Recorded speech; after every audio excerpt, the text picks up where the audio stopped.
What is up? I'm Jared Welch. He's Aaron Halterman. This is Blinkers Off. What's up, my man? What's up?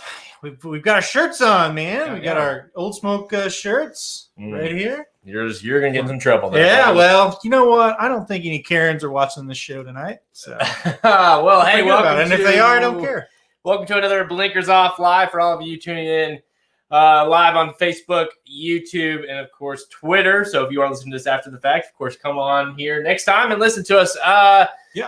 So yeah, we are officially. I was gonna make this the best thing I saw today, but I got something else. We're officially done with the Derby season and Derby prep season, I should say. Derby Kentucky Oaks preps. It's all done. We're weeks away at this point. We're just waiting to put it in the books right now. Yeah, what are we? 2 weeks now. 2 weeks. Hooray. Yeah.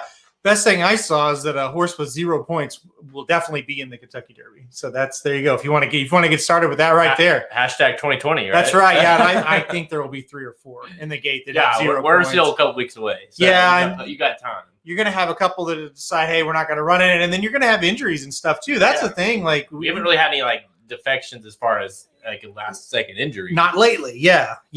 We've lost a ton, obviously, along the way. So that's going to happen as well. But listen, I still think they'll get 20 in the gate. There'll be about 8 good ones, and we'll go from there, right?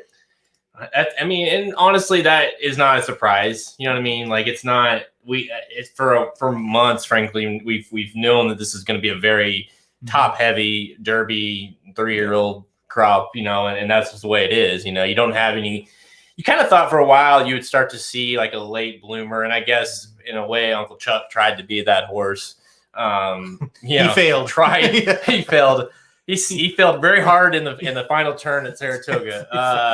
But so you really haven't had that. You just have had what the top horses have kind of stayed on top, and obviously the top horse being Tiz the Law just kind of looks unfazed of anything yet so far. So not a big surprise that you've got a bunch of shitty horses getting in the field. Let's talk a little bit about the non-shitty horses, but horses that could make the field if they chose to. That's Swiss Skydiver and her unbelievable performance yet again in the Alabama. It's just a horse that's just, it not only does it help make Art Collector look really good, obviously when they faced and she got second to him in the Bluegrass, but man, growing a mile and a quarter, no issue, it's one of those, I played clips, on the pod after I edited the fact, of Songbird and some of the, our favorites of late. That's one that will be added to that, because that was a performance that was just that impressive. It really was. That was not something I expected. I expected her to win the race, but I didn't expect a blowout win. Almost like Tiz the Law, right? I thought Tiz the Law would win the Travers, but not like that. It was really something. That was just really strong. I don't think there was a great horse in there against her, but at the same time, keeps going all these different tracks, stretching out a distance once again for this race, coming off a hard race against the boys in the Bluegrass. Didn't matter. She just went out there and did it. And the thing that I was most impressed about with Swiss Skydiver is the fact that she was able to kind of change tactics a little bit in this race. You remember the Bluegrass, she kind of set the pace out in front. This time she set off the lead, and I thought that was a big key. And really, that's why I would probably point her to the Derby if I owned her, because you set off the pace, you turn for home, you've got first run on the leaders. She might turn for home with the lead in the Derby. And if I owned one that had a shot to do that, no matter who was behind it, I would probably throw him in the race. So, but anyway, sounds like she's going to the Oaks, and that's fine too. That's going to be a hell of a race if she goes there. It's a weird thing. I was texting with John White in our group the next day, and it was like it's such a weird horse where you don't really feel, at least me personally, I don't want to speak for you, I don't feel like she can win either of the races.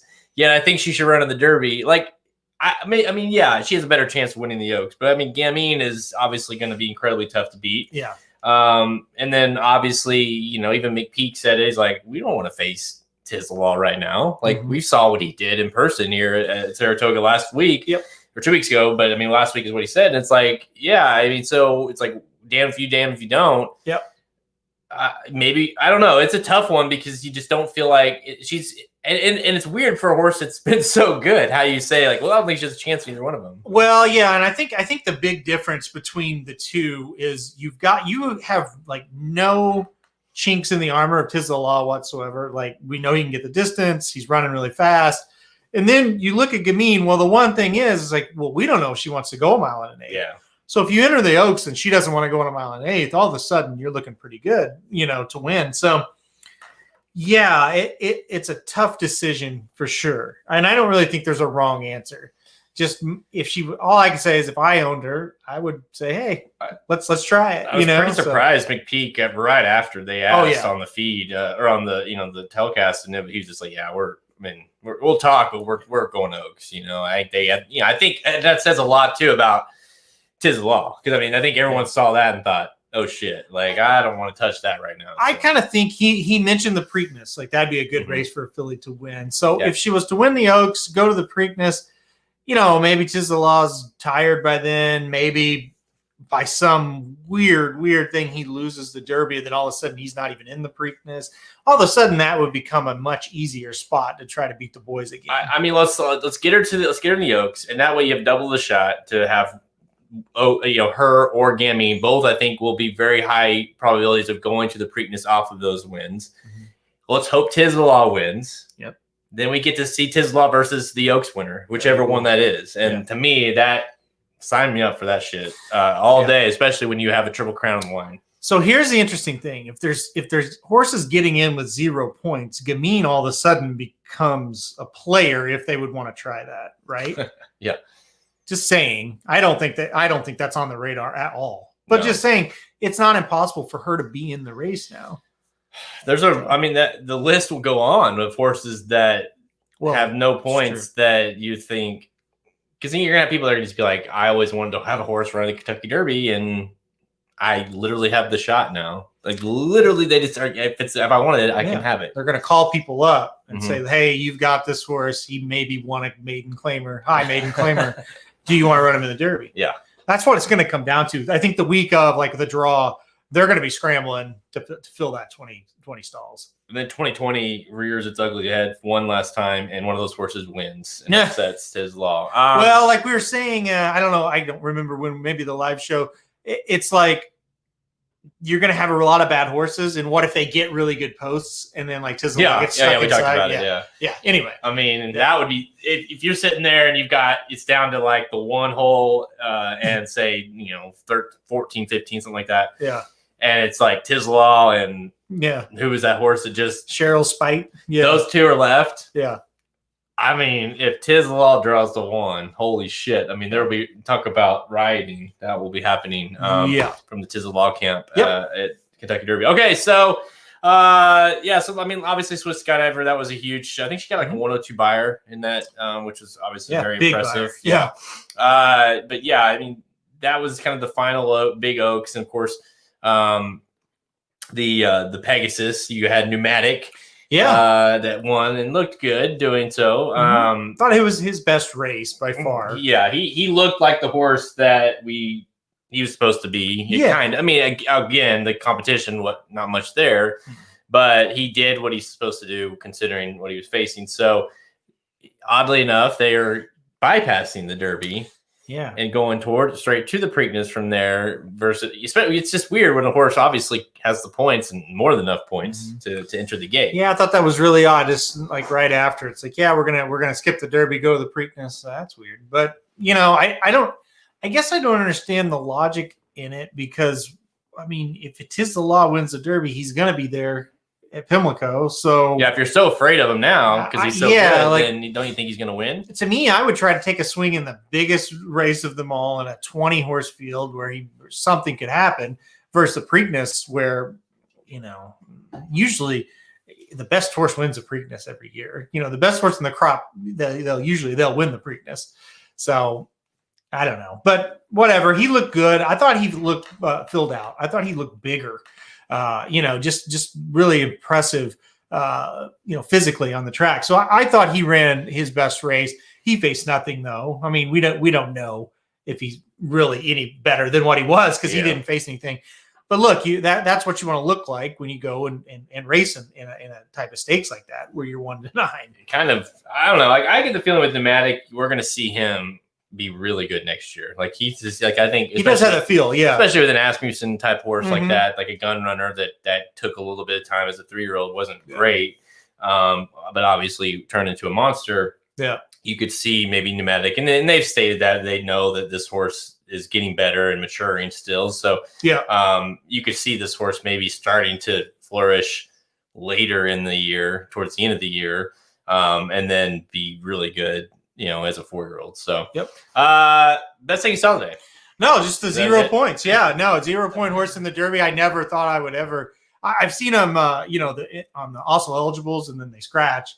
But I've never actually seen one they're going to be in the gate, and it's going to be multiple ones that are going to be in the gate with 0 points. I mean, that's we cover these races. We are all over these races all year, and really they mean nothing if a horse with 0 points can get in. I mean, just right. When you put it like that, it kind of makes you feel a little worthless. Right? I've wasted you've done my whole year on this shit. Imagine sitting like in December when we did the draft or whatever, and being like, I think this horse has a chance to get in the gate with 0 points, and you're like, what? Yeah. What transpired between now and the Derby? At that point, you wouldn't even assume that the Derby was moved to September. No. So what transpired for this horse to get in was 0 points? A worldwide pandemic. That's the only thing I could think of, right? And you wouldn't have thought of that then. No, you sure wouldn't have. No. Jeez. No. I guess maybe a horse I'm telling you, get 8 rings on the line. Like, get that horse in the gate. 8 rings. Toledo. I need some Toledo. Toledo, I think. I don't know what happened to Toledo. But no, let's get 8 rings. He's healthy. Okay.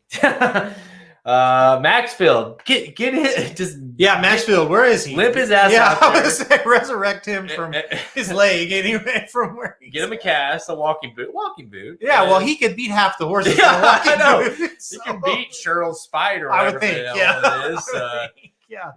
Necker Island and Necker Island. Good Lord. Yeah. Just one of the best lines was talking to Slim, where obviously the big Kentucky Derby wager guide coming out. We have the Pacific Classic wager guide available this weekend, and then of course all hands on deck. We've already started the Kentucky Derby guide. We've already got that lined up. I was talking to Slim, kind of what he's feeling them out, what he wants to do this year, and because he's always a big part of the Derby coverage we do, and I was like, he always does capsules. Every guide he does 20 capsules, and it's really in like just invaluable. It's so detailed analysis. You know what I mean? The pace and what they're going to run and everything about that horse you need to know. Yeah. He's like, you paid me $2,000. I ain't doing the capsules on Necker Island and Jesus' team and it's like I was like, this is not happening. So it's really, they're not needed this year. The capsules are not needed. This is not a complicated Derby. It's just not. No. So I don't blame him. So he will not be doing capsules, but he will be doing a bunch of coverage in the guide. Yeah, a lot of pace stuff. We got Slim signed on to do some pace stuff and some exotic wagering. Of course, Samich will be on there with some pick 4, pick 5 analysis. Ricky's Rockets will be doing something similar. Of course, you will have all the race coverage, the stakes coverage, of course, the Derby Oaks bonus on Friday. And the guides have been good. The guides have been very good. So let's hope to keep it up. Right? Let's hope this stays that way this weekend as well. Pacific Classic, and then obviously all hands on deck for the Kentucky Derby. All right, best thing I saw today. hang on. I got to bring that up there. Yeah. So, best thing I saw today. It's a little early, but you're listening to this. Maybe you listen to this on Saturday. Happy birthday, Cohen. My boy Cohen turning 4 years old. It's always a fun time for me because I'll never forget the year he was born. The Arrogate Travers was the same time. Of course, I was when the Travers ran. Then I remember his birthday parties being his first birthday party was the year that Arrogate lost the Pacific Classic. I remember Catholic Boy winning the Travers on his birthday party. So all these it's always like these big race events always surround his birthday. So Pacific Classic falls on his birthday this year. So maybe Max, maximum security. I remember driving home from his first birthday party, and I left about an hour and a half early because I wanted to watch Arrogate, and there was like a wreck on the interstate between your house and mine, and I had to watch Arrogate on my phone on Twin Spires. Well, the goodness on the interstate stop. You didn't miss anything, right? No, I didn't. I didn't. Yeah.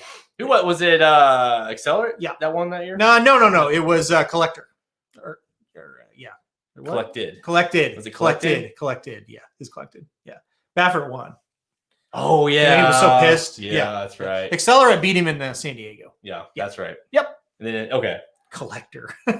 It's Collector horse. That's Art's Collector. brother. That's what's in my Art's brother. No, but Collected. Yeah, and I remember. So obviously always a big race going on. Of course, Cooper's got the Pegasus on, so I staggered him out perfectly. But no, happy birthday, buddy. 4 years old. We are having a big shark party and inflatable slides, and nice, I'm going all out. I've seen this slide. It's amazing. It's legit. So it's on a camel story, but we might have. I'm not taking the camel. That's like no camels. That's like the epic. Who is it? Paul that loves that story. Paul loves the camel story. Paul about drove off the road, I think. Whenever, No camels. It was really funny. Literally, that was 2 years ago. I guess it was 2 years ago, and. He's still, camels and him are camels and Cohen do not get along. He's on a commercial and he's like, no. Turn the TV. Yeah. Scarred my son for life that day. All right. Today's show, we preview Saturday's TVG Pacific Classic Stakes at Del Mar. It's a Breeders' Cup Winter and Challenge Series event for the Longines Classic. Then we give rapid fire selections for some of the other stakes action at Del Mar and Saratoga, including the Fourstardave Handicap at Saratoga. Our Breeders' Cup Winter and Challenge Series event for the now FanDuel Mile. I don't know if you saw that. I did. Yeah, interesting. Then we got the Diana on Sunday. We're going to do that on Rapid Fire as well. That has Sister Charlie. So we got some major racing going on at Saratoga as well this weekend. Let's go. Okay. So and y'all are quiet tonight. I know. On the starting to think it was broken. Till Slim chimed in there. Yeah. Just, feel free to. We're gonna go Pacific Classic. We got Rapid Fire, and Rapid Fire is pretty good. It's almost like it shouldn't be quite Rapid Fire because the racing is too good. 3 Breeders' Cup winner-in races this weekend across the country at Del Mar and Saratoga. Then of course, like the Diana, which isn't technically a Breeders' Cup winner-in, but let's be honest, it's a big one. So he's got horses that could win the Breeders' Cup for sure. Sister Charlie being one of them, running in that one. It's a good field. So. Yep, good weekend. Really good weekend of racing, no doubt. So just while Pacific like this, Magic kind of gave us some shit about doing the Pacific Classic as the main focus, and it's like, well, it's the biggest race of the weekend. It's for the Breeders' Cup Classic. You've got maybe the top contender for the Breeders' Cup Classic, if not the most like a horse that everyone knows. The DQ horse. So it's a race. It's one of those races for him that he doesn't have a lot to gain, but has so much to lose in it. Yep. So it's absolutely. That's another race for him, but we'll see. To me, this race is more about just no one in it. No one's entered in this race. I'll save it for the actual recording. Okay. Yeah. All right, let's record this.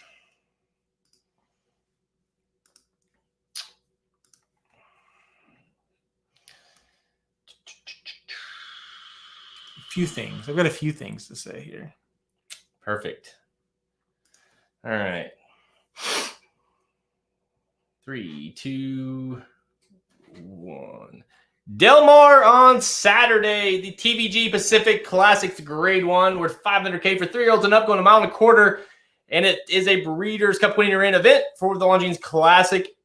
Field of 6 lines up for this one, but make no mistake, even money favorite, number 5, Max Security, clear standout in the race. Midcourt, who almost beat him last time out, 7-2, 3-1 on higher power. Your defending champion, by the way. Sharp Samurai, 8-1, 12-1, Darth Vader, and Marinique, sure, 10-1. But, I mean, let's be honest. This race starts and ends with Maximum Security. There's no way he should lose this race in any capacity whatsoever. Frankly, it should be really a paid workout to win the Pacific Classic. So, I mean, is there any way he gets beat here? Well, 2020 we've made a lot of history in 2020, right? And we're going to make some more history on Saturday. We're going to run the worst Pacific Classic in the history of the race. So congratulations for Del Mar for that. And we're going to run the worst Grade 1 in the history of Grade 1 races. So that's good to get those two things checkmarked. 2020. Congratulations! Yes. We've done it. We've done another milestone this year. This is this field. If you put an allowance tag on this field and threw in 2 or 3 other horses, I'm not sure any of them would win this race. If you threw in a couple of just decent horses and called it an allowance, this is a god-awful field. It's absolutely pathetic, and there's absolutely no way Maximum Security should lose this race. And I honestly don't know how you talk about this race for very long. He's so much better than everybody else. He should run better than he did last time out. He doesn't have to. He absolutely does not have to. No. He could probably run worse because his biggest challenger, Midcourt, is not good at this distance. So basically, you've got the defending champion, Higher Power, who has been absolutely awful after winning the worst Pacific Classic in the history of the race last year. And then up until now, right? Up until now. So this is by far the worst Grade 1 field I've ever seen. Here's the thing. Here's the thing about this race is you've got Midcourt, who literally, it's not a bad horse, but definitely does not want this distance whatsoever. I mean, I think that's pretty clear. We saw it, it was on full display in San Diego. Higher Power, a horse who has not even sniffed winning a race since winning the Pacific Classic. Yeah. Marinique, who might be the horse. Let's put it this way. This race is shitty when this horse is the biggest threat at this distance. Right. That's not Maximum Security. This horse is from Argentina. We have no idea anything about him. 10-1 on the morning line. 3 for 3 at the distance. This horse is 100-1 in a regular Grade 1 type race. Darth Vader, I mean, again, to me, this horse has a shot to get second, like a very good shot to get second. Yeah, for sure. Won a race. That's a huge thing last time out. Go ahead. But distance-wise, never even attempted running this far. Maximum Security, of course, is let's look at his numbers. He's 1 for 1 at Del Mar, and at this distance, technically, is 2 for 2. Right. Yeah. And then Sharp Samurai, you have a horse that definitely does not want to go. And by the way, it's a turf horse. Well, and Cross entered too. He's also entered in a turf race on Sunday. So we may get 5 in this. I mean, why would you run him here? Well, you get second in the Pacific Classic. I mean, he's got a good enough shot. Any of these other 5 have a shot. And I guess we should make history one more time. Maybe the worst morning line in the history of morning lines. How do you see this unless Del Mar made you do it and put Maximum Security at even money? Unless the track said you can't put anybody lower than even money in a Grade 1 race, which that's possible. Yeah. I don't want it, but if that's a rule, that's crazy. But this horse, you make him 1-9. I mean, at worst, you make him 1-5. Here's the thing, though, that's going to be interesting about this race is, well, one, obviously, it's easily the worst race of, I mean, I guess maybe the Pegasus when he got beat. But, I mean, he is definitely, as far as who he's facing, Maximum Security is worse, this level.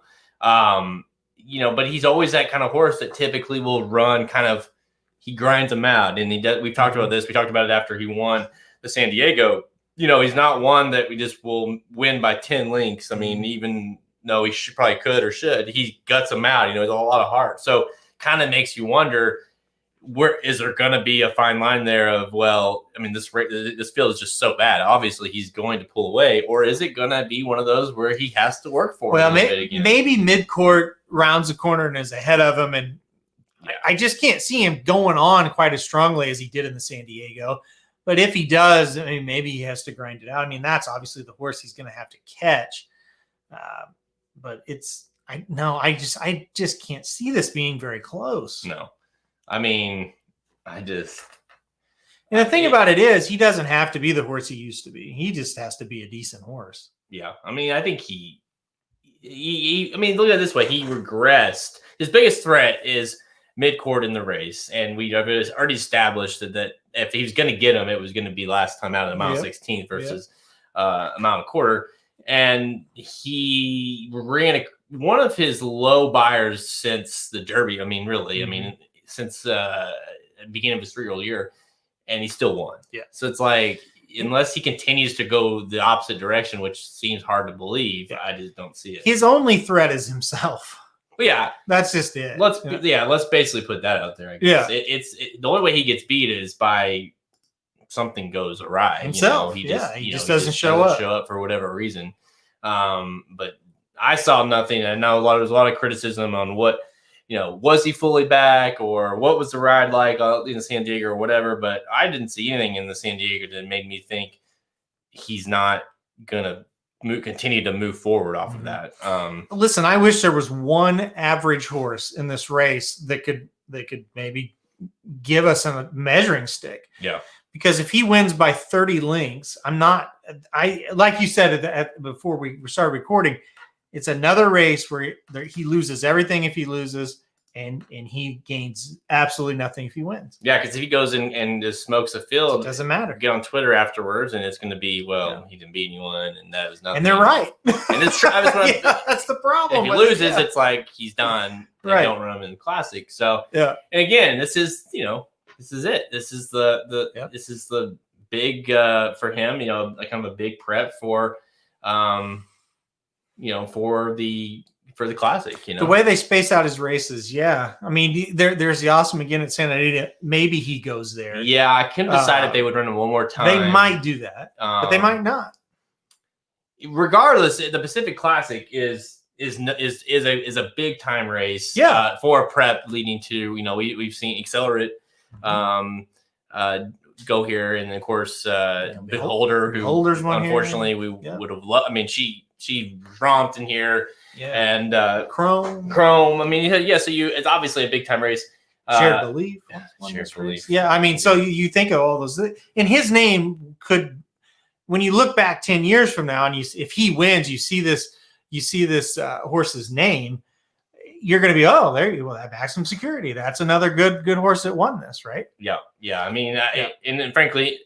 Or you could say Mariniki or whatever, that horse. Let's throw that in Listen, if he doesn't win the race, we all need to take a lot of shots. Okay. Well, okay. And we're not gonna go to sleep that night. We're gonna pass out because things it's just taking a turn for the worse. Let's move forward. So because obviously he's gonna win this, right? I mean, if he doesn't, I don't know what to say. What do you? From you personally, I know it doesn't do a whole lot moving forward as far like you said, like he doesn't have a lot to gain, but like, are you leaning towards getting to where if he goes and does this and wins this and does it pretty impressively, and regardless of who he's facing, you're like, this probably should be the top Classic contender. Well, I will know if he looks better than he did last time. We'll know, okay, he's fit, he's ready, he's back. So the way he runs, maybe not the links that he wins is kind of a thing to look at. But overall, it's really hard to answer that because it just doesn't seem like you're going to get that confirmation of, okay, he's the best horse here. Yeah, we're talking Maximum Security here moving forward. Obviously, we were both saying that he's going to win this weekend in Pacific Classic, but what does that look like for him in his future? And is he, can he? To me, it's like I've been ranking him below, Tiz Law, and I mean you could argue with Tom, in our Breeders' Cup rankings, but to me, it's like if he goes and wins this, and it's like, okay, well, what has he really done wrong? This horse hasn't done everything. Yeah. so it's like, yeah, I think he deserves to be the top contender going into the Classic. He turned me into a fan. He really did. Like just how he came back after all that controversy and just dominated races, won the Haskell, Cigar Mile, went over, to Saudi and won. So I'm a fan of his for sure. But, again, this race just isn't going to tell us anything.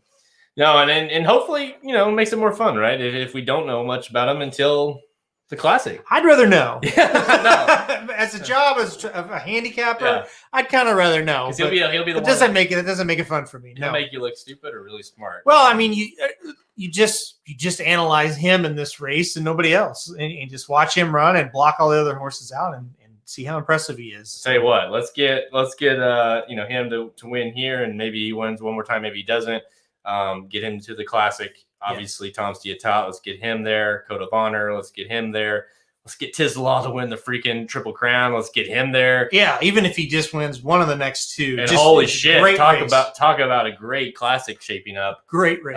Yep. Which, by the way, the staff might be shaping up as well to be one of the better ones that we've seen in a while too. So it could be a really good Breeders' Cup. I'm not going to get my hopes up that that's going to happen in this year, but maybe 2020 can finally just be like, you know what? If all the horses get there that we think are going to get there, it's going to be really special. Yeah, I'm telling you, all year it's been that way with the Olders, where you just feel like this is it's really leaning, they're building up, and then all of a sudden you've got those 3-year-old stars that have emerged that want to throw their name in the hat with these older horses and are deserving to throw it in the hat. We don't want to get back on that, but yes, Tiz the Law deserves to be ranked as, as an overall horse. Yeah. I had my piece.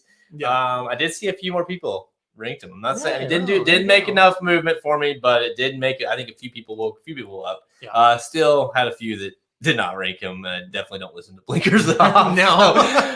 But okay, Maximum Security. We're both picking to win the Pacific Classic. All right, where are we going? We are going to. I think I kept it at Del Mar. Okay. Del Mar. We're gonna do the handicap there, the grade 2 Del Mar handicap, which is the Breeders' Cup when you're in. Then we're gonna do the grade 1 Oaks, just since it is a grade 1. Well, I think the Oaks is a good race. I think it's the best betting race. I was gonna say it's definitely the best betting race. I think this race is sneaky. This Del Mar handicap. The only reason why is, this United, he loses races sometimes that he should win. So chalking out. I know. Did Samich pick Maximum Security? No, Samich picked Darth Vader, I believe. No, we did not. No, he didn't. Come on. I'm not even gonna believe that. Yeah, Darth Vader. Go get your Soma bombs. Darth Vader is. He's got Darth Vader keyed on everything. Yeah, exactly. Shit, and Magic picked the Argentina horse. No, that I believe. Oh yeah, Magic. Yeah, that's believable. Yeah, he's leaving off Baffert.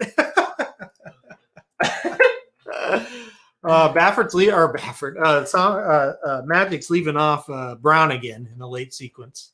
Oh shit! It's like, did he not learn anything? No, absolutely not. Clearly not. Yeah. Which one did you leave off? He's leaving off without parole, which we'll get to that race. Yeah, we'll get to that one in a second. Yeah.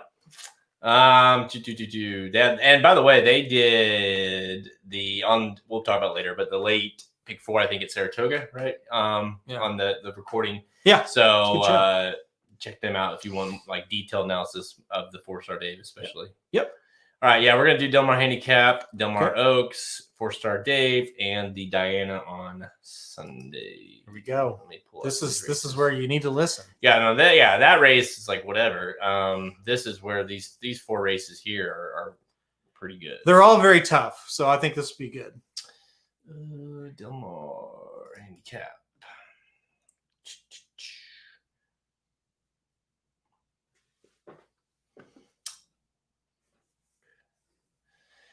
Okay.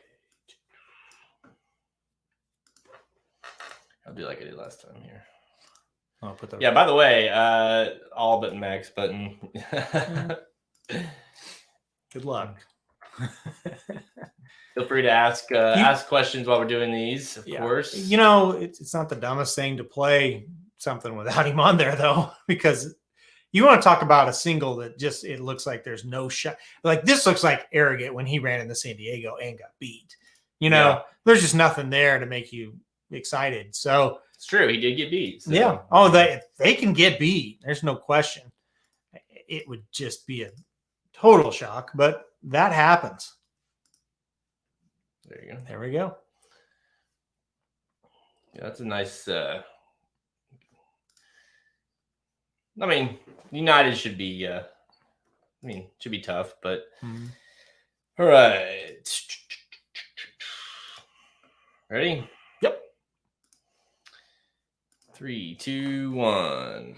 Time for Rapid Fire, presented by the Racing Dudes Inside Track to the 2020 Pacific Classic Wagering Guide. Get this all-inclusive 9-page wagering guide to the 2020 Pacific Classic this Saturday at Del Mar. Features in-depth analysis of all 5 stakes races, including the 500K TVG Pacific Classic, which we just covered. Plus, get bonus race-by-race analysis and betting suggestions for the entire Del Mar Saturday card. That's where this thing comes in handy. Subscribe now to Racing Dudes Premium and get this guide, plus the upcoming Kentucky Derby wagering guide, absolutely free. So now is the time to subscribe, because not only would you get the Kentucky Derby guide, you'd get this weekend's guide to Pacific Classic as well for free. Now available on the products page at racingdudes.com. All right, let's stick at Del Mar here. Go earlier in the card, race 7. So we've got 3 Breeders' Cup Win-Your-In races on Saturday throughout the country. 2 of them here at Del Mar, and this one is one of them, the Breeders' Cup Win-Your-In for the Longines Turf.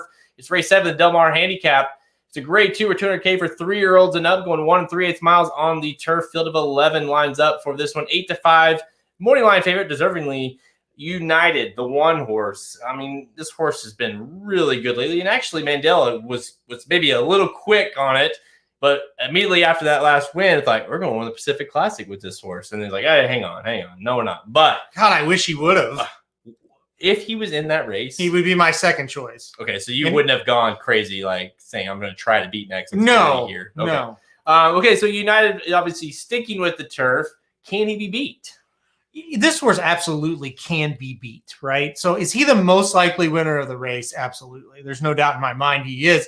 He's a world-class horse out here in California on the turf, right? Like he's the best turf horse out here. But yeah, he can be beat. And if you're like, well, how? Look at his past performances. He loses races, and a lot of times he loses races he should have won. Yeah. And that's the kind of horse where it's like you have to play United, obviously, and that's going to be my top pick. But I would not single United in this situation. I thought Red King had a decent shot at a price. That horse kind of looks like he's got it figured out.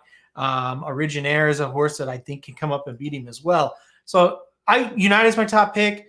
I do think he can be beat in this spot, though. Yeah, with United, it's always funny because it's like you look at his PPs, like you say, and when he does lose, it's typically very close losses. Second by a neck, by a head, second by 3/4. And it's always it's best of the rest, or got in a little trouble, or this, and it's like always just it's just something. He shouldn't lose all those that he's losing. No, yeah, he shouldn't. And what happens in that? He has rattled off 3 straight wins, 3 straight grade 2 wins. Yeah. And he's a solid horse. I mean, he's steady. He's very steady, very consistent horse, runs very consistent numbers every time. Obviously likes Del Mar. The interesting part here is that he is running a little longer than normal, so I don't know if that is an issue. It doesn't seem to be an issue, but it is something, like you say, a horse that kind of he draws to one hole, he's going a little further than he's ever gone. Can you come up with a reason to beat him? Sure. Yeah. I mean, he's the best horse in the race. That's who I'm picking to win because it's weird. It's funny because who am I picking? Who I think has got the best shot to win? It's him. But am I playing multiple horses in this race? You bet. Because how about Combatant? Combatant's the weirdest horse. I hate Combatant. Like in the country, maybe. I hate him. You would think he's just like an afterthought, and you forget that this horse won the Big Cat. Yeah. He won the Big Cat. Yeah. Like a grade 1 race earlier this year. But yet he's like, it's almost like they forgot. He forgot.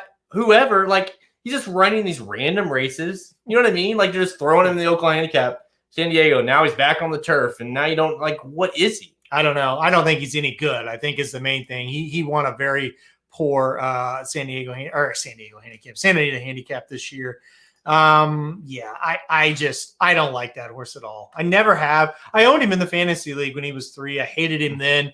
Just couldn't get it done. So Yeah, I hate him. What do you think of this a Proud Pedro or North County guy as some long shots here? Both of them. I like both of them as long shots. Actually, I listed them on the guide both as long shots to use. If you can work them in on a deep ticket, I would throw them in there. I think they're worth a shot. Proud Pedro especially. I like the looks of that horse a lot, and winning last time out, allowance race there at Del Mar, it came back a pretty strong number. Of course, North County guy finished the second there.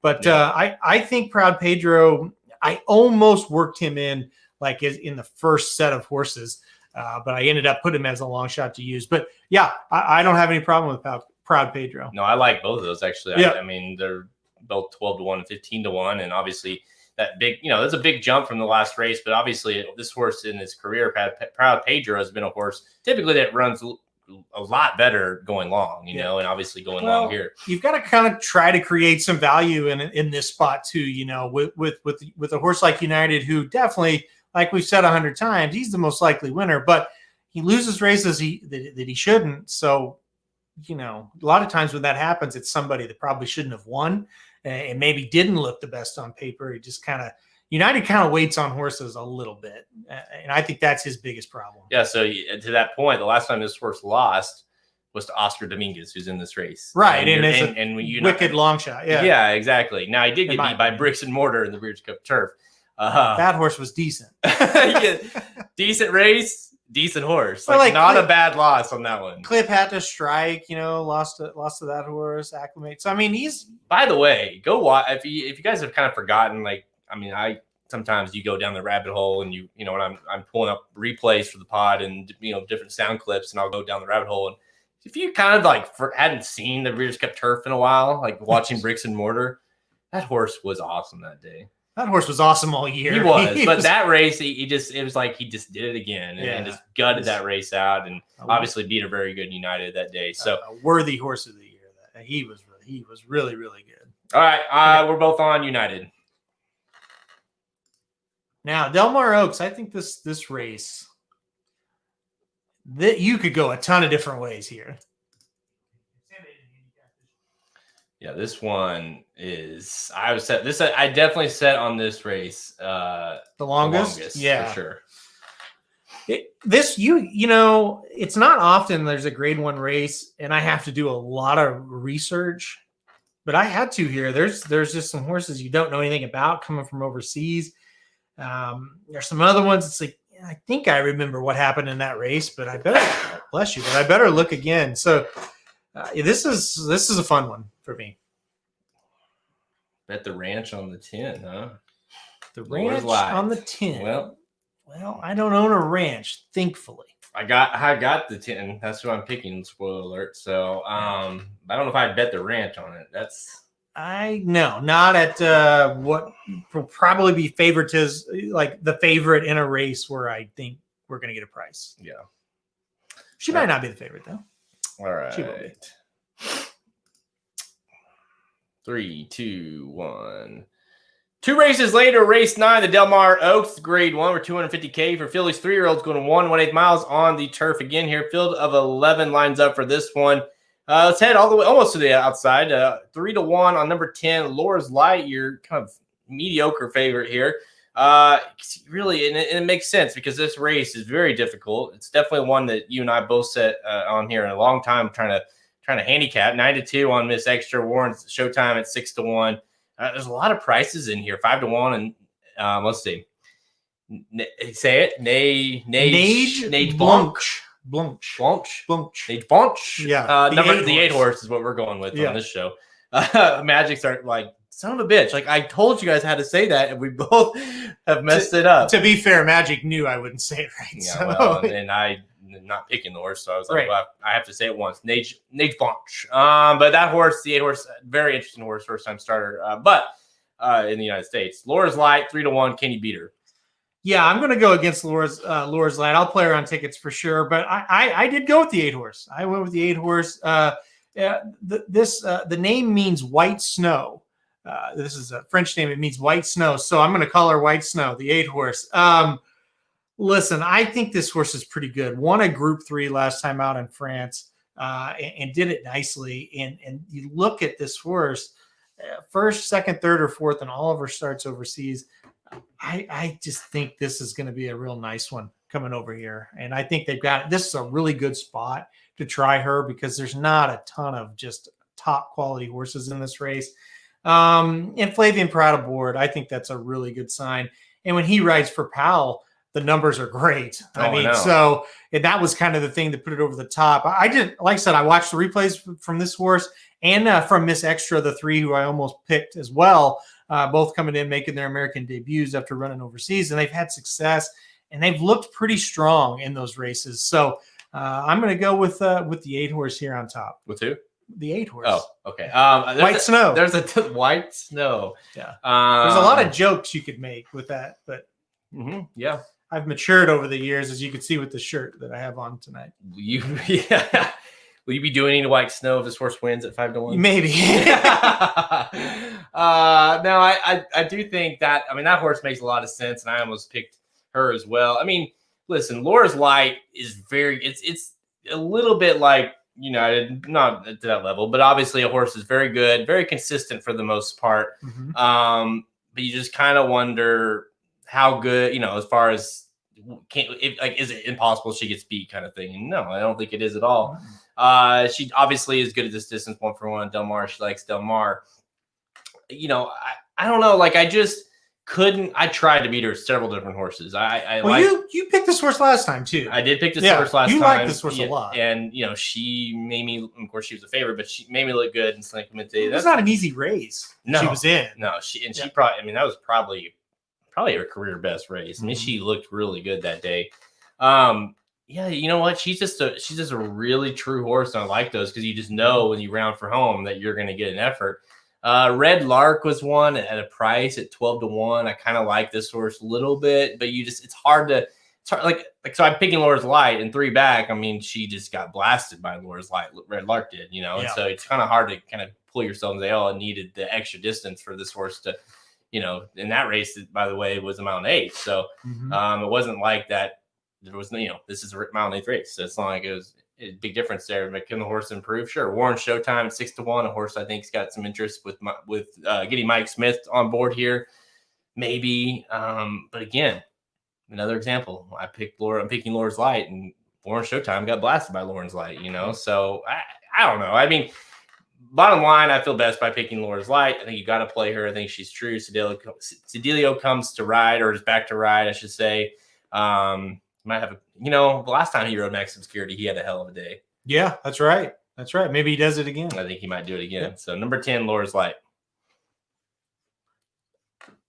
Now we go to, I think, the hardest race to pick a single pick winner. Well, these 2 next races are going to be incredibly fun and difficult because they feature a lot of really good horses that we like. 2 that we really are close to. Yeah.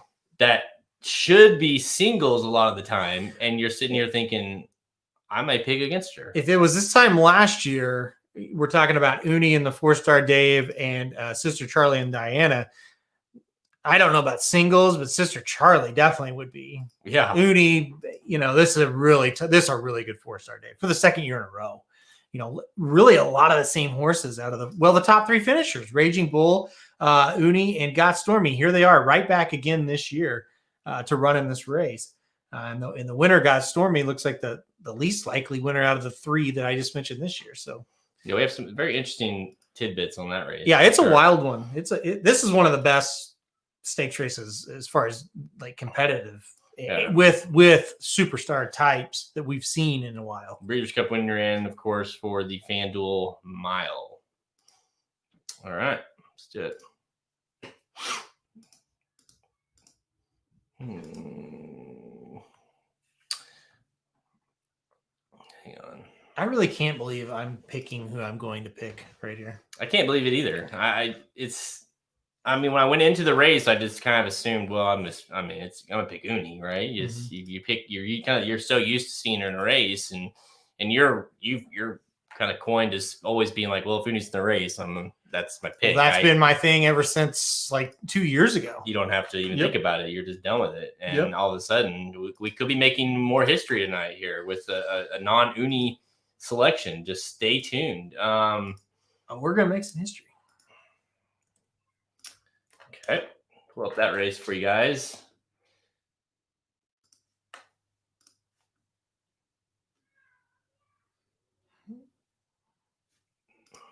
All right. 3, 2, 1. All right. So Saratoga's got some good action running on Saturday as well. Race 9, the Fourstardave Handicap Grade 1 for 400K handicap for 3-year-olds and up, going 1 mile on the turf field of 9. Lines up for this one, and it is a Breeders' Cup winner-in event for the FanDuel Mile. And boy, this is a doozy. Chad Brown's galore in this one. Raging Bull 5-2. You got. I'll save this one for her for last. You got Valid Point at 12-1. You've got Without Parole at 4-1, and Uni for Chad Brown at 3-1. Holiday for Todd Pletcher at 4-1. Got Stormy. She's here again, trying to repeat a victory. She didn't look the same, but trying to win here. Number 4 is at 8-1. So if you like her, you're getting the price again. So. This is a big time race for all these horses, but obviously, Uni coming in last time out just did not look great. It was her first start since the Breeders' Cup Mile, where she was unbelievably awesome and beat Got Stormy in that unbelievable showdown, which we get to see the rematch here. But she just did not look the same, and just didn't have that typical move that we're used to seeing. She looked slow down the lane, and that's not something we're used to seeing. And obviously, newspaper record, you couldn't have faulted her if she were to have gotten beaten by her, and she just didn't quite get there in time and got nosed out. But it wasn't close, and frankly, Bo Recall beat her. Yeah, that's the thing, right? So it's like, okay, well, then what the hell? And it was unlike her, so much so that Rosario, her regular rider, is gone. He's not riding. He's chosen to ride his other horse, which is the other Chad Brown. Well, one of the other Chad Browns, Raging Bull, the one horse. So what do you make of that? Well, I make a lot of it, to be honest, because this is a horse that won the Breeders' Cup Mile last year. And then Rosario, after one loss, says, I think I'll go somewhere else. That's pretty telling to me. And that was a red flag there. I'm like, who does Chad Brown, for those listening, who does Chad Brown want on the turf? Who's his go-to? Well, Irad Ortiz would probably be number 1. Oh, okay. But if he's got Rosario, well, yeah, he's not going to fire Rosario. Yeah, right. My point being is, like, if Rosario is a regular rider for the horse, which he's ridden Uni the last 8 times or something, right? And he's been on Raging Bull the last 3 times, right? So you had to know he's got his choice. Take your pick. And he's picked Raging Bull, and it's not the Raging Bull's coming off a loss, So to me, that tells you everything. So I just can't go with Uni. I just can't do it. I think if Rosario's on Uni, it's like, okay, they just had to knock the rust off. She must be doing really well now. But no, that's not the case. And then I thought a big factor was, okay, so who picked up the mount on Uni? It wasn't Irad Ortiz. He's on Without Parole, who looks like shit, basically, in these races. So it's Jose Ortiz, which is not a bad rider, but you would think Irad would have got the next call. So, and by the way, the only other jockey that's ridden Uni in the United States, not named Rosario, is Irad Ortiz, who rode the horse for maybe the first 8 starts or so of the horse's career in the United States. So obviously, you would have thought if you're going to go to a switch, who's to make the most logical sense? It's Irad. So here's the deal. It gets tough, right? Because I think, Got Stormy and Halliday are going to probably fly on the front end. I think at this point with Got Stormy, I think it's just send her to the front and hope, she's looked so bad that not bad, but bad for her that it's just like, you're just going to have to send her and hope she stays, right? So I think there's going to be a pretty hot pace. That sets up well for Raging Bull. I don't really want to pick him, but you start looking through these other ones. I don't really want Casa Creed. Valid Point. I actually thought about the horse for a while for Chad Brown, but I don't think he's quite good enough. Without Parole, it's just burned me too many times. I think he's going to be a defensive use, but that's it. And I don't like chewing gum. So Raging Bull is who I ended up with, and I didn't really want to. I think he's pretty overrated, honestly. I don't look at this horse and think he's going to win the Breeders' Cup Mile, but I think this is just going to set up too well for him here. I put him on top. I mean, frankly, the biggest question with Raging Bull, I think, is just can he get a good trip from that one position? And with Rosario and the creative ways he finds to ride these horses sometimes, it's pretty terrifying. I think you got to spread. I wouldn't. Yeah. But it should just set up really well for honestly, to me, it's more telling, or at least more concerning, because you never really know, but more concerning that not necessarily that Rosario jumped to Raging Bull. It's that Irad didn't get that mount to Uni. Tells me more because why would he? I don't know. This doesn't make sense. I know it's Jose, so it's like that, or like Irad, and you got a Jose with. It's like not like a bad. Well, and if consolation, if without Parole had done something, I know you would be okay. Well, he just wants to stick with that horse, but that horse it's just been a disappointment. So I mean, I went into the race thinking it's Uni, even though he's like, okay, you give her another shot, and we'll talk about that in a second. Giving horses another try after looking poorly, but then you see kind of the telltale signs here of everything else going on around it.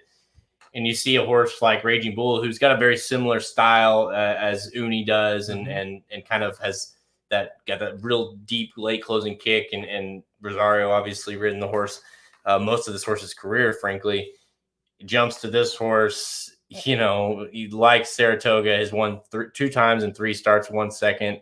This distance, obviously, as a pro at this distance, you're like, okay. I mean, say no more, I guess. Raging Bull is the pick. I'm with you. I'm picking Raging Bull. I think this is a huge race for a lot of these horses here because you're talking Uni and Got Stormy, the two, one of the bigger performances of the whole Breeders' Cup in the Breeders' Cup Mile, and we got 2 horses here that we're kind of not tossing them, but you're disregarding them a little bit, and so from that division standpoint, these horses need to make a move here. Yep. So. We're both on number 1, Raging Bull. Just weird picking an horse. We both pick Raging Bull, so that's a bad sign. I just feel kind of gross, honestly, picking him, but I just wasn't interested in too much else there. I think that might be the first time I have not picked Uni in a race since. We look here, probably since. For me, it may have been the Matriarch. I picked her there. I remember her winning the Daily. We picked her. I picked Prey Suisse that day. Okay, so that would have been your last time. Yeah, that was my last time. Then. I probably did not pick Uni. I know right here in this race at Belmont, the Sands Point, because I liked La Cornell so much, and that was all the way back in 2017. So that's the first time I haven't picked her on top since the Sands Point in September 16th. 3 years. 3 years. 3 years. Yeah. So history, buddy. And she will be on. I'm playing all 4 of the Browns. I'm just playing all 4 of the Browns in the multis. Now, I didn't really mention it on the pick. Halliday is a little scary in this spot because if this horse can do, can cut back at the mile from 2 races at mile 16th. And I mean, the horse obviously ran huge at a mile 3 back at Gulfstream Park. Yep. I mean, this horse could be very tough to catch for these horses. My hope here, why I didn't end up landing on Halliday, is I think that Halliday and Got Stormy get into it on the front end. If Got Stormy doesn't show up, which is possible, he could get a lonely lead out there. He's not great, though. That's my thing with him. I wish we'd seen him be a little better than what he is. You wonder about his class level for sure. I thought about him because of the fact that, he'll be out in front and maybe he doesn't get pressured, but he's just not. I've learned too many times, though, you got to be careful when you come to a race where it's like, well, this horse, it's got the perfect style and it's going to set up perfectly. And then it's like, oh, by the way, even though there's a few monsters in here that maybe aren't haven't ran well lately or whatever. Mm-hmm. Sometimes this class is class, and you're just not quite good enough. Like you could see him hitting the top of the stretch and just doing everything he can do, and just like, listen, it just wasn't good enough, you know. Listen, Slim told us last week. Was it last week or 2 weeks ago? Grade 1 horses win Grade 1 races. I've heard that before. Yeah, that was some of the best advice I've ever gotten.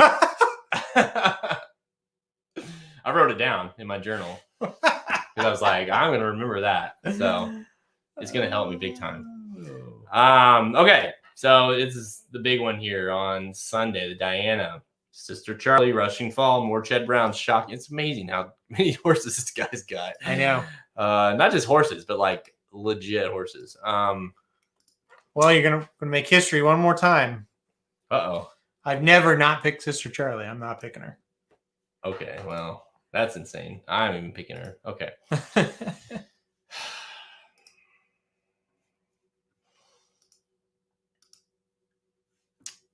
3, 2. Wow, shit. Hang on. Like 14,000 windows open on my computer trying to do all this. The StreamYard thing is awesome, but it takes a little bit of finagling, go back and forth. All right, 3, 2, 1. All right, and finally, let's go to Sunday at Saratoga Race 8, the Diana Stakes Grade 1 with 500K. Fillies and mares, 4-year-olds and up, going 1 1/8 miles on the turf. It's not a Breeders' Cup winner in, but hell, it might as well be. Field of 6 lines up for this one. Now let's go through the field because it is a who's right now. Call Me Love, Secret Message, Rushing Fall, Starship Jubilee, Sister Charlie, and Mean Mary. Listen, Sister Charlie did not look good whatsoever last time out in her debut start since losing in the Breeders' Cup in the Alston Spa. She finished 3rd. And again, it was kind of like Uni, like we just got done talking about, just lacked that punch. Starship Jubilee, Call Me Love, both in this race, both beat her that day. I mean, you got to think she's better than that. You don't have many of the other things going on around her, like with jockey changes and what's not. I mean, John Velasquez back to ride. The only jockey to ever ride her in the United States, frankly. Yep. So, Sister Charlie, can she be beat? And you just made a comment on the feed that you're about to make history here because you off air, you mentioned last time you did not pick Uni was 3 years ago. Mm-hmm. And Sister Charlie's been running the United States for about 3 years now. And you have never not picked Sister Charlie. And you mentioned that you might be making history yet again. So, yep. You think Sister Charlie is going to get beat again? Yeah, I hated that race last time out. I absolutely hated it. She just did not look anything like herself. And again, I think it's one of those things. Am I going to play Sister Charlie on multis? Yeah, because I'm not going to get beat by Sister Charlie. Like, that's not going to happen. But on top, I'm going to pick Rushing Fall simply because I just think she's in a much better form right now. I mean, you look at her 2 races this year, they've been excellent. Last time out, and the Ginny Wiley at Keeneland, she was fantastic. And, I know Rushing Fall lost to Sister Charlie last year in this race. I was there in person to watch this race. It was fantastic. I love Sister Charlie, one of my favorite horses in training, but I am definitely worried after that race last time out at Saratoga. It was not good. The Boston Spa, and she got beat by horses she just shouldn't lose to, period, no matter what distance they're running at, on the wrong lead and just didn't look good. I'm going to be rooting for her to win for sure because, like I say, she's one of my favorites. But I'm playing Rushing Fall on top. I just think she's in better form right now.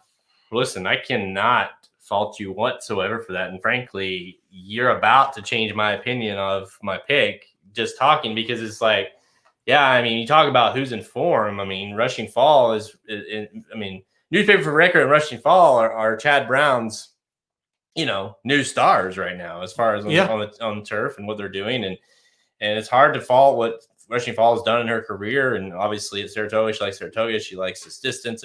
I don't think it's her premier distance, but I do think it's still in her realm. 3 starts, 2 wins in a second.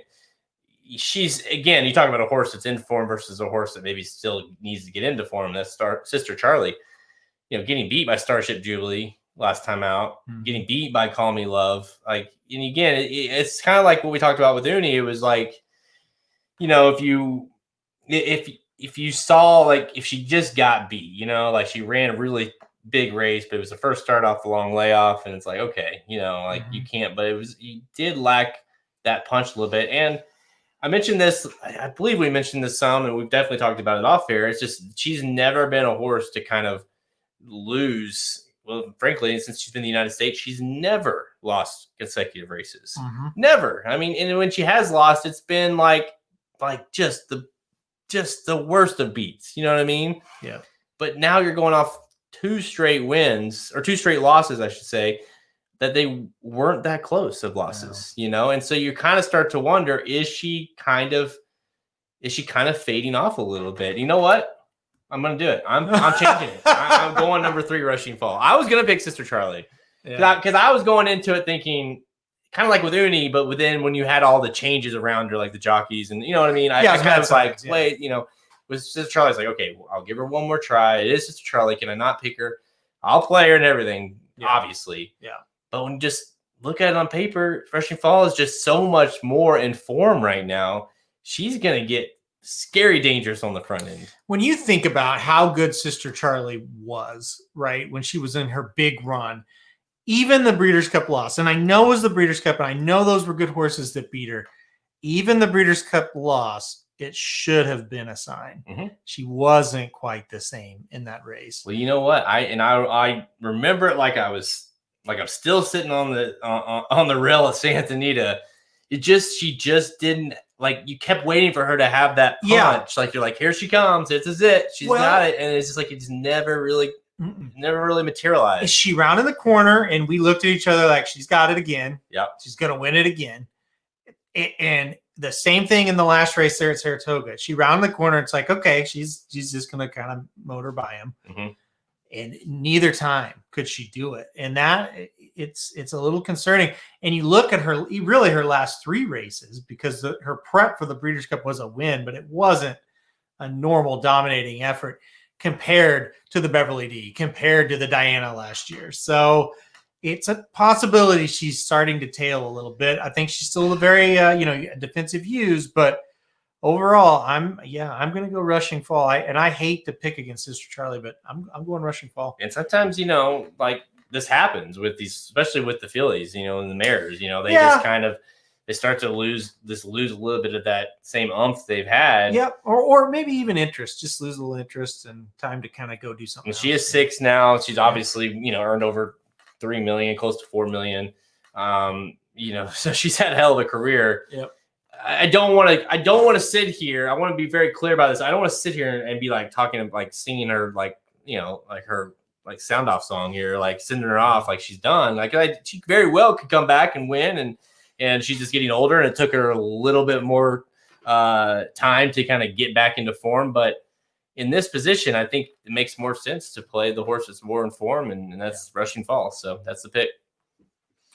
Changed it up. That does not happen very. I don't think I've ever seen that. I don't think it's ever happened, honestly. And and there's been times where I've wanted to do it, but I'm usually like, nah, forget it. I'll stick with mine. And it's good to have different opinions on the pod or whatever. But man, I did it. Yeah. What do you? I'm interested if anybody's listening, or if the people that are listening, if you guys, if anybody, yeah, I looked, I saw people were listening. If anybody's listening, I mean, if people, if you. What are your thoughts on Sister Charlie and Uni? Because I think those are 2, very, very, I don't know, just high. Like when you talk about this, like high level horses that are just got big question marks around them right now. Yeah. Questions. We're gonna close out the show, so we'll answer some if you want. Have any questions? Yep. Let's see what we got to close this bad boy on. Anything exciting going on in the world? We got NBA and NHL playoffs. That's your Blues are. We're in trouble. You're in trouble. Big you trouble. Gotta get your shit together. Yeah, big trouble. Probably lost the series last night. In all honesty, I mean, you can't blow a 3-1 lead, especially when you kind of gave them a couple of games early and play well, and then that was pretty disheartening. I wanted to ask you. I haven't really asked you this question before. As a, because I'm, going to be sort of sitting in that position where it's like, you obviously just won the Stanley Cup. That's you achieved your life goal. So what happens when, when you, I guess, like, try to repeat. Well, I mean, and it's hard to compare because this year's being so messed up. It's not like a normal year. But do you feel the same like when you were coming to watch a game? Can you imagine what you felt last year watching a game 6 or elimination game, whatever? Yeah. Like, do you feel those nerves as much, or does it almost feel like we got it? We did what. There's a little bit of that. Yeah. I mean, I don't. Yeah, there's a little bit of that. Do you think it has something to do with also the fact that the jacked up season where we a little bit of both? Yeah, but really, as these series have gone on, these games have gone on, it kind of feels pretty normal. The actual games and the series and what's happening. Yeah, it's just, it's nice to have that one in your, in your pocket. that fear of I'm going to die without seeing them win is kind of gone. But no, I'm still pretty nervous about it. I'll think about it all the way up until face-off tomorrow night. So, so we had a question here. I wanted to mention her. I think I got a little too excited about. Yeah, go ahead. Sister Charlie and picking against her there. But no, I think that was a horse that Halter and I both were like, that's a dangerous horse right there. Yeah. Cutting back in distance. One thing is, I don't think she'll be on the lead because I think she's just kind of fallen on the lead because it's, longer races. But yeah, I mean, if you want to take a shot against the two Chads, that's the one for sure. Really good form, like you mentioned. So you got a good shot. Yeah, I mean, I think when we were kind of looking over the time form figures and looking at the speed figures on time form between Mean Mary, who obviously, like you mentioned, likes to go to the lead or has lately, and Rushing Fall, and it's scary night and day as far as what kind of speed Rushing Fall possesses on the front end versus what Mean Mary has. And again, it has translates a little bit to what the distance of the races have been, but also just I think Rushing Fall is just naturally faster. And I don't think Mean Mary will want anything to do with that. Pace dynamics from a 1/16 to a 1.5 miles or a 1.25 miles, it's just completely different. Yeah. And so now you kind of get a blend of the 2 1 1/8. It's going to be faster than what she's used to, but that doesn't mean she doesn't have a shot. Yeah. And Rushing Fall is just a horse that,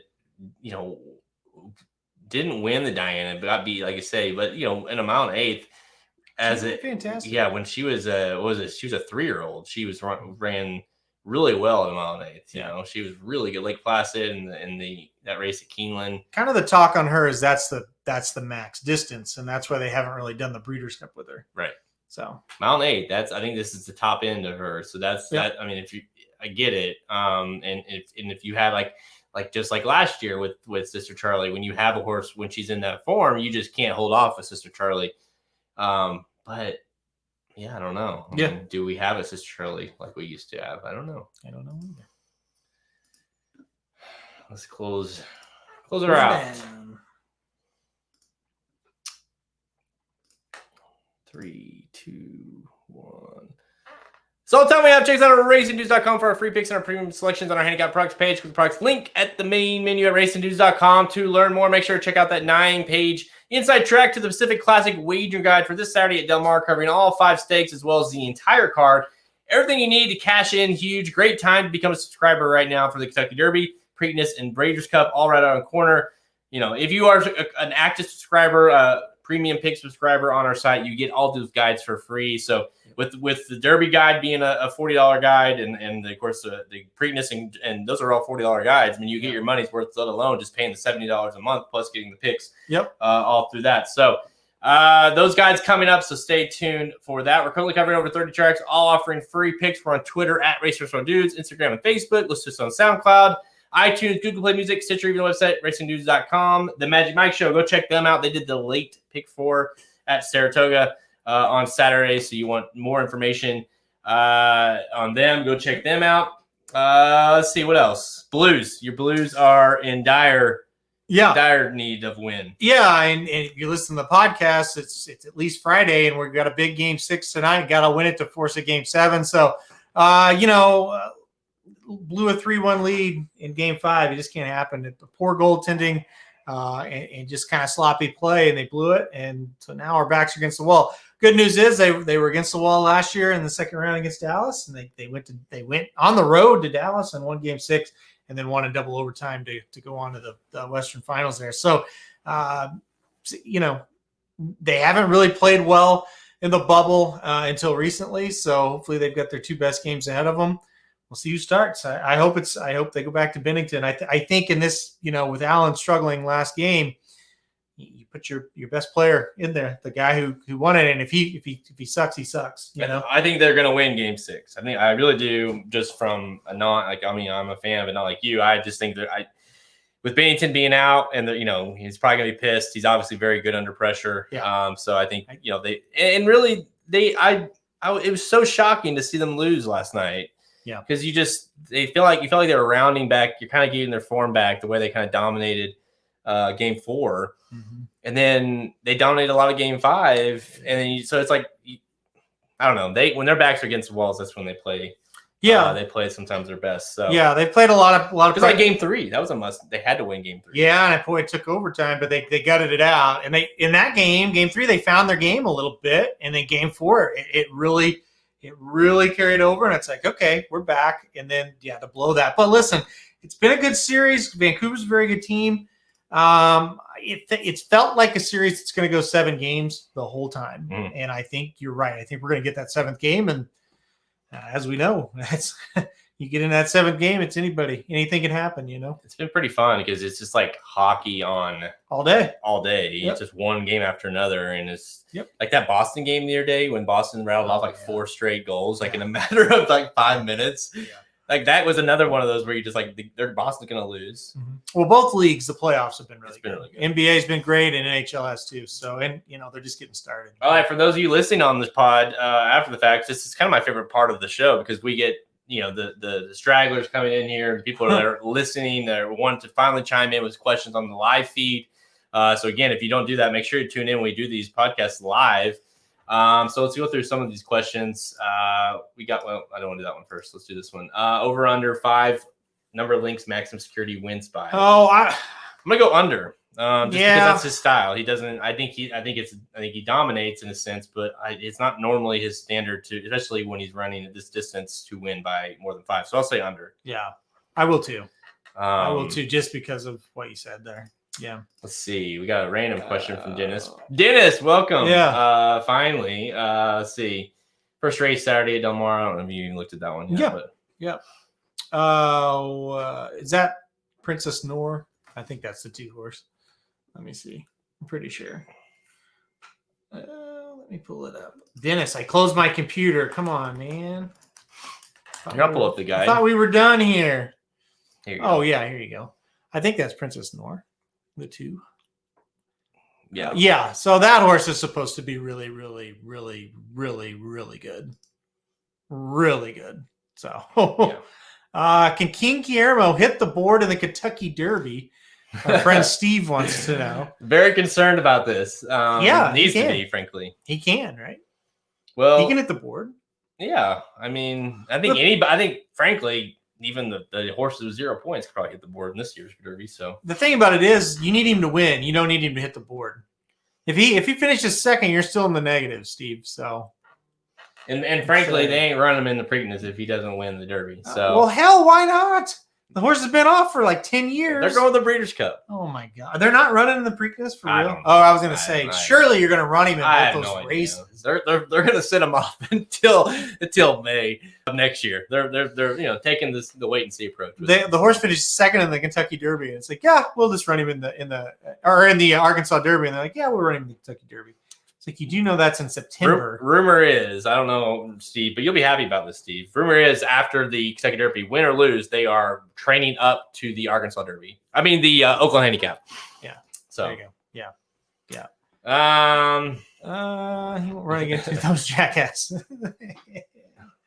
Yeah. Yeah. Crazy.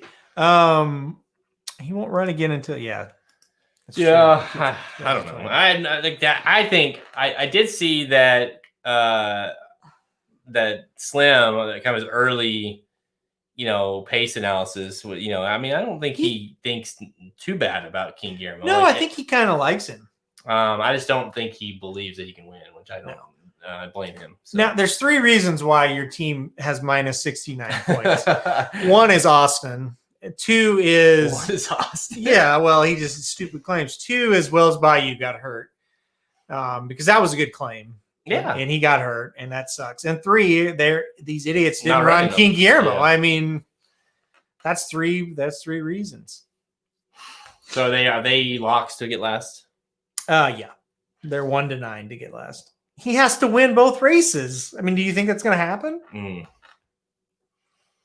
No, is the right answer to that. No, I understand. Actually, he could finish first and then finish second. Second and 1, first and 1, or vice versa, and they could get out of it. But first and third won't get him out of it. So you're at basically. I mean, yeah.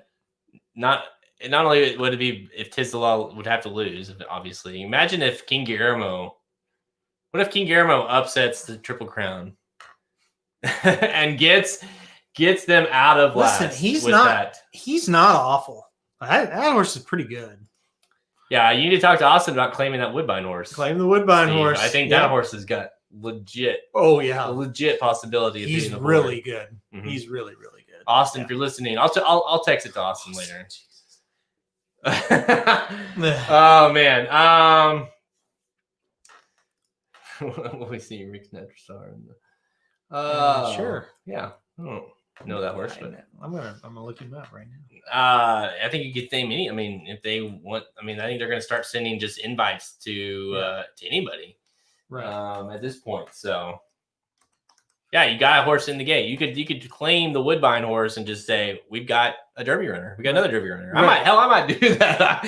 I need Derby runners at this point. All my horses are getting hurt, so I need drop one for another. Rick's Natural Star. Rick's Natural Star's last race was 1997 at Tour of Paradise. Oh, there you go. Minnesota bred. Yeah, that's great. That's freaking hilarious. Tiz Law Collector or RRP doesn't win the Derby. Who does and what odds will it well? Tiz Law Art Collector RRP doesn't win the Derby. You have a dartboard, Dennis. So if basically the question is if one of those 3 doesn't win, who does and what are the odds? You got a dartboard. I think it's the best way to pick that. And what the odds will be, it'll be north of 20-1. Definitely. So maybe 30-1 and probably be. I'm trying to think of a scenario. Maybe somebody goes wire to wire. King Guillermo, or like maybe authentic. It's juiced and can go 1.25 miles. I don't know. I mean, our doctor posted 30-1. I don't think so. I hate that horse. I have from the start though. So, let's see. Yeah, I mean that would even see the freaking field. I think Dr. Post will beat Authentic. Actually, let me take that back. How about Caro? Yeah, maybe Tiz the Law just doesn't run well, and that horse is better than the rest of them. That's possible. Yeah. I don't know. Storm the Court. That's funny. I love that horse is running. What? I love that you have Shrill's Fight in there. Right. Well, Money Moves is now. Yeah. In there. I almost claimed that horse too. That's Money Moves. Money Moves could finish like 8th, I think. Yeah, I almost claimed Money Moves over Candy Tycoon. That was smart. Dennis says Enforceable or who? Caro. Yeah. I don't like Enforceable to win, but I don't like his style for sure in the Derby. That is not going to work. Caro hitting the board Enforceable, I think, is possible. Caro, he's a horse. It feels like he's still improving. So yeah, second to the Travers obviously is nothing to sneeze at, considering who he was second to. Well, like I said, he made a really strong move in that race, and I think he thought he was going to win the race, and then he looked up and saw Tiz the Law. And, oh shit, yeah, I like that. What about? This is good. Like I'm just throwing out names because it's Bob Baffert. What about 1,000 Words? Well, I talked to not the owners, but a guy that knows the owners very well, and they've said Baffert has been pretty high on this horse for a while. So after he fell off and then he came back. Well, I read a lot of quotes too, and from people that know, it's like that Bob always liked him. It's just he had some issues figuring his shit out and kind of was like, yeah, that's what we thought all along. Like, this is how good he is, in the shared belief. So if he makes a move forward, you got to remember, if you can somehow erase what we've seen the last several months, At one point, 1,000 Words was like the horse, right? Yeah, I thought about drafting him number 1. What is this? Any ideas on which horses will opt for the Jim Dandy instead of the Derby? Yeah, there's so you've got Creed, who's going to go to the Jim Dandy Preakness. You've got Money Moves, who's on the fence on going to the Derby or the Jim Dandy. Yeah. Who's the other one? You got the one for the Dan owns. Mystic Guide is going to go to the Jim Dandy. And then the other one that the Real Dynasty has, Happy Saver, I think is going to the Jim Dandy. Yeah. Very impressive horse. So you got a decent field for the Jim Dandy. I think the plan for a lot of those horses is Jim Dandy Preakness. So it'll be interesting to see, because if there is such thing this year as like a horse that's like a late bloomer, it's probably going to come out of the Jim Dandy and be a threat, I guess you would say, in the Preakness, because they'll be lightly raced and fresh, I guess. Yeah. Jim. Yeah. He's going. One. Yeah, you're right. Yeah. Oh boy, Happy Saver. Yeah, I like that. I mean, Happy Saver, Creed. Those are two nice horses for sure. Yeah. The whole Dynasty guys claiming both those guys at the same time because they wanted Preakness horses is just insanity. But let's see. Anything else? Good questions coming in here. Yeah. Derby talk. It's kind of sort of getting me excited. I'm almost more excited for the Derby to be over than I am for the Kentucky Derby. Sure. Yeah. I just want it to be done. Yeah. I agree with that. You made a comment like, well, then all of a sdsudden we're going to be talking about the 2021 Derby. Like, great. Bring it on. Like, it's fine. Aren't they? I already started studying. So. They're running the Iroquois on Derby Day, right? Yeah, I think so. That's the first prep of 2021. And I'm more worried about that race, and I'll be studying that one than. Are the Ortiz brothers making a mistake by not running in the Derby? No, I don't think so. Because I mean, I just think Tizalaw's going to win, and I don't think the Ortiz brothers had a horse that could beat him. So I think they're probably making the right decision. Yeah, it's gonna be that there is gonna be very interesting as we kind of see that play out. When we talk about the defections with horses, how about the defections of jockeys and who lands on these horses? So that's an interesting one. Especially when you're talking about a 20 horse field, which by the way, like 60% of the horses don't even belong in that race. So it definitely adds some intrigue when you have less than capable jockeys riding. Yep. That was one of the best Derby ever if they have fans like normal. That's the thing. Will they have fans at the 2021 Kentucky Derby? Full fans, I'm saying. What are the odds on that? Are they a future bet on that one? Because it can't be like better than 2 or 3 to 1. I mean, I don't know. Feels like they should, but at this point, would not be surprised. So, well, when they announced when was that? Like March or April that they were moving it, I thought, well, sure. Yeah, move it to September. We'll definitely have fans by then.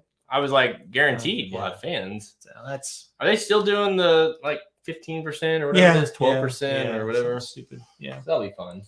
And I think they're gonna have fans after now too. Like I think Churchill Downs is open. Like open? Yeah. All right. Yeah. So after like the national spotlight's gone. Yeah. Like wait, it's fine. Yeah, I guess we don't care. Yeah. But yeah, this is definitely the weirdest year for us because we just haven't done. We last time we traveled to a race was for the Pegasus. Had we known that would have been the last time in a long time, we probably would have got a lot more shittier than we did. Yeah. And we're looking at Breeders' Cup best case scenario. We're not going to the Derby. We know that. Yeah. Breeders' Cup is probably 50-50 at best at this point. I don't know.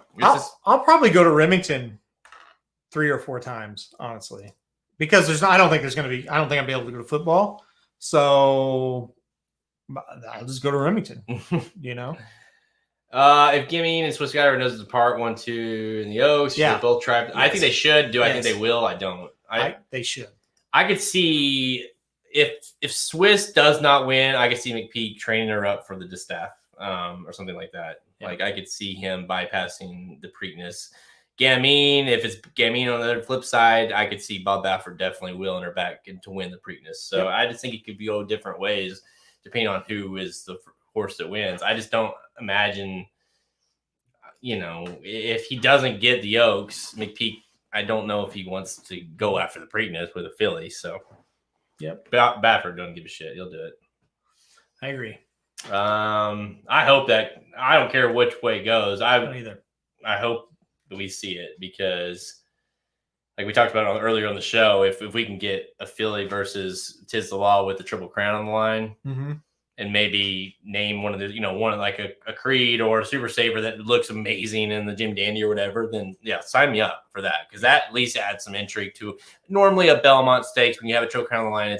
It's like it's more about can Pharaoh get the mile and a half versus who's in the field. Yeah, all of a sudden the Preakness is not the crazy test that we're used to at a mile and a half. It's more of a normal distance, so to speak, right, with horses that are fresh, and it makes it a little more intriguing. Yep, for sure. Yeah, for sure. Found a fun fact too on Swiss. She was 167-1 back in May for the Oaks Future. Good Lord. Now that is one you should have got your hands on. Yeah, you got to remember. I was looking at that. It's funny that came up. So I was looking at when we were looking at the form last week for the Alabama. You look back at her form. It wasn't so long ago. This horse was just not very good. Right. Yeah. It's just almost like something clicked with the horse. Literally, the horse has turned from being mediocre at best to being freakish. It was that big race at Gulfstream that turned it all around. And then, then went to Oaklawn and crushed, goes out to Santa Anita and crushes. Yeah. And I remember with Oaklawn, you kind of, it was sort of a slow rise where you're like, well, that was freaky, but like, let's wait and see. Like that, it seems a little too, like Gulfstream was good. Now that Oaklawn was pretty freaky, but it's like keeps happening, Keep getting better and better. Yeah. And so she's the real deal. And if you could have got 167-1 on her back earlier in the year, would have been nice. She was in May. Still may lose. In May, she was at damn. She would have had to have been before she ran at Oaklawn. I don't think she'd be 167-1 after the Fantasy. Yeah, that's let's look back in the April one, the pool 4. Well, that wouldn't be it. She wouldn't even been on that. Must have been off the. What was she in this one? In the first Oaks one. That was it. The first Oaks one, she was. Where is it at? Yeah, here we are. Swiss was 50-1. 50-1. I don't know if she went off at 99-1 that day. That was which means March 6th. So there you go. There's March. That's when she was March 6th in the Oaks Future. Remind you, not the Derby. The Oaks. 99-1 is what she closed at there. Technically her final price was 167. That might be what you were looking at. I think it's March, not May, Dennis. And I think it's for the Oaks, not the Derby. Well, I think he said Oaks. Okay. Yeah, it was March. March, it was March. Yeah, because she won. That makes sense though, because that falls in the line of when she was just not very good. Right. 167-1. Yeah, unreal. Wow. Yeah, March. So, but still, that's insane. Yep. And by the way, just for fun, the favorite of that one, other than the mutual, was Venetian Harbor. Yeah, who she beat in the Fantasy. Who she's crushing. Yeah. Who hasn't won a race? Total of Shape, by the way, was single digits at 9-1. Finite 8-1. That's unfortunate. Finite's gone. Yeah. British Idiom gone. Donna Veloce gone. Harvey's Little Goyle, a horse that just ran and got hammered by Swiss Skydiver. So it's you look at that, and Gamine obviously was. Well, I guess she would have been 3-1. So So okay, I think that's all right. I think we've rattled on long enough. This has been good. Obviously, Derby Oaks is on the minds of most of you guys, and so is ours now. Especially after this week. This week is the last week before it's really. Our focus is obviously on the the Pacific Classic and the guide and getting things ready. But now once these next 2 weeks, it's going to be all hands on deck for sure for the Kentucky Derby. Yeah, it's rough because Saratoga, Del Mar, but really after this week, we got to start focusing on the Kentucky Derby. It's a weird time. Hopefully, we can cash in something because it's going to be. It's going to be one of those years that I feel like you can still make money in the Derby for sure if you can get lucky on underneath. Because I do think you're going to likely have like a Tiz the Law. But if you play it right, the tries and stuff, you can still make money on for sure. And if he gets beat, obviously the freaking thing goes to the moon. I mean, the payouts will be astronomical. There's definitely, you got to handicap it and say, okay, I'm going to pick Tiz, and then where's that one other horse? Just in case. Cross him off the list and say, okay, out of the rest of the 19, who can win? I'll play him as well on top. Yep. Yeah. Because if he wins, you get paid. The year that the biggest try we ever hit was Always Dreaming when he won. But you know who else we played on top?